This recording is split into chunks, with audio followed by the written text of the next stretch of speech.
A Ave Maria. Para muita gente, estas palavras são tão familiares quanto uma canção de infância, não é verdade? É, sem dúvida, uma das orações mais centrais, mais queridas da tradição católica. Mas será que já parámos para pensar no que realmente constrói esta oração? De onde ela vem? Pois é, por trás destas palavras que conhecemos tão bem, existe uma estrutura de uma profundidade incrível. Ela é toda montada com pedaços da Bíblia e da tradição da Igreja. E é exatamente isso que vamos fazer aqui. Vamos desmontar a Ave Maria, parte por parte, para entender o significado riquíssimo que ela carrega. Então, vamos lá. Para começar, a primeira metade da oração, ela nos transporta direto para um momento-chave da Bíblia, que é a Anunciação. E o mais incrível é que as palavras de abertura não são só poesia, sabe? São literalmente as palavras que o arcanjo Gabriel disse a uma jovem lá em Nazaré. Vamos olhar bem para esta frase. Parece uma coisa só, mas na verdade são 3 declarações diferentes e cada uma delas é carregada de sentido. Uma vai-se construindo em cima da outra.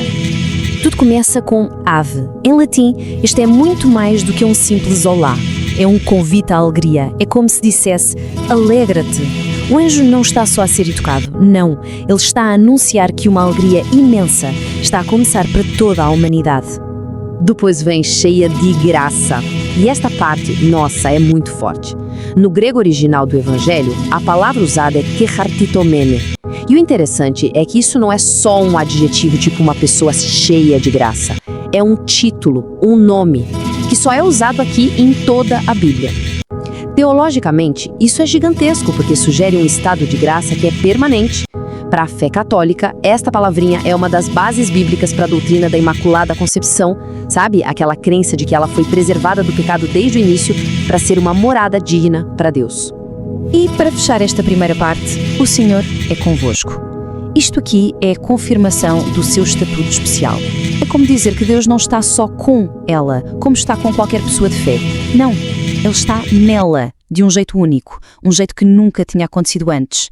Isso faz dela uma espécie de arca da nova aliança, o lugar sagrado que carregava o próprio Deus. Mas a saudação do anjo é só o começo da história. A oração então faz uma transição e nos leva para outro momento importantíssimo da Bíblia, a visitação. É aquela cena em que Maria vai visitar a sua prima Isabel.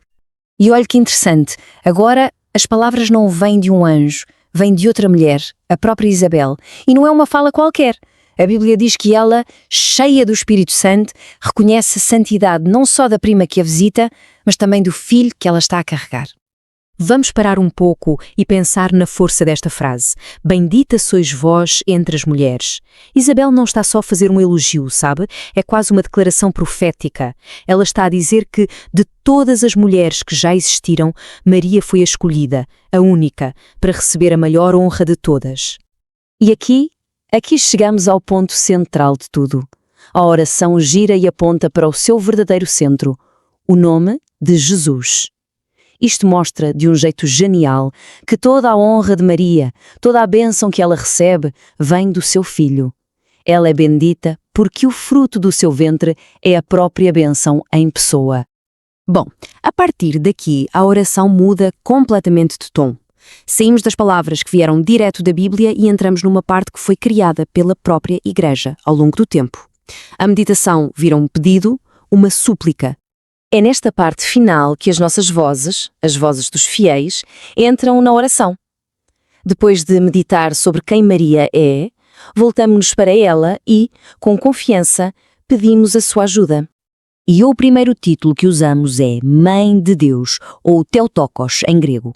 Este título é importantíssimo. Foi definido lá no século V para deixar uma verdade bem clara. Se Jesus é Deus e Maria é a mãe dele, então ela é a mãe de Deus. A lógica é essa. E veja bem, o objetivo não é só glorificar Maria, mas principalmente proteger a verdade sobre quem é Jesus. Aí vem o rogai por nós pecadores. Este é o coração do nosso pedido. É a gente a reconhecer com humildade que precisamos de ajuda. E é uma expressão de fé de que Maria, por ser a mãe do rei, tem uma intercessão muito forte. É como pedir para ela levar as nossas preces até ao seu filho. E para quando pedimos esta ajuda? Bem, a oração cobre tudo. Pedimos ajuda agora, para as lutas do dia a dia, para as tentações, para os desafios, para o caos da vida. E também, num tom mais sério, pedimos ajuda na hora da nossa morte. Aquele momento final, o mais definitivo, quando estamos mais vulneráveis e precisamos de todo o apoio espiritual possível. Então, está bem, vamos juntar todas as peças agora. O que vemos?